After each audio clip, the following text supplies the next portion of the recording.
دا څورځ مخکې یو اکټر ته ما چې هغه اکټینګ کې او ډرامې جوړوي بیا په فلم کې چېرته یو کار کړی او ما ورته په پرسنل باندې میسج وکړو چې د خدای مسلمانه دا ته څه کې او د مرګ هېڅ پته نه لګي چې دا په کم ټایم کې انسان ته راځي هسې نه چې ته د فلم کې لګیې او د زنانه سره په بایک باندې سورې خیال هم دی او एकदम په تا باندې مرګ راشي ته به محمد رسول الله ته څنګه مخامخ کېږي ته به الله ته څنګه مخامخ کېږي مخامخ به شي دا مرګ چا سره مشوره کوي چې راځه مه تیار یې وکړه که نه एकदम راځي هلکان هم وړي ځوانان هم وړي بوډاګان هم وړي نارینه هم وړي او زنانه هم وړي داسې نه کوي هر مخلوق وړي او एकदम یې وړي هېڅ پته یې نه لګي چې کله راځي مونږ کې که زه هلک یم او که دا ځوانان ناست دي او که دا مشران ناست دي په یو سیکنډ زمونږ په ځان یقین نشته چې مونږ به یوه بله سوال وکړو وا به نه مر خو داسې یو شی دی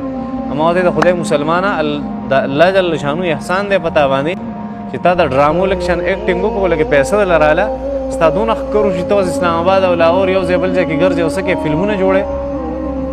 ستا ایکټینګ دی پورې و چې ډرامه دې جوړولې صرف هلکانو دې سره پکې بس ښه خبره وه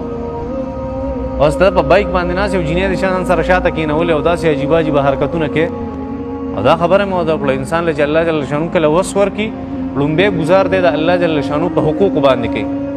الله جل شانو په احکاماتو لومبی ګزار کوي وایي داسې مه کوه دا مې ورته ویلي دا زه وایم ښه زما دغه وس دی ما ته یې میسج وکړو بس وایي ورور ته زما ورور یې او ما ته ډېرې ښه مشورې راکړې او بس انشاءالله زه به کوشش کوم الله عالم دی زما چې کم کار ما وکړو نه سمې وې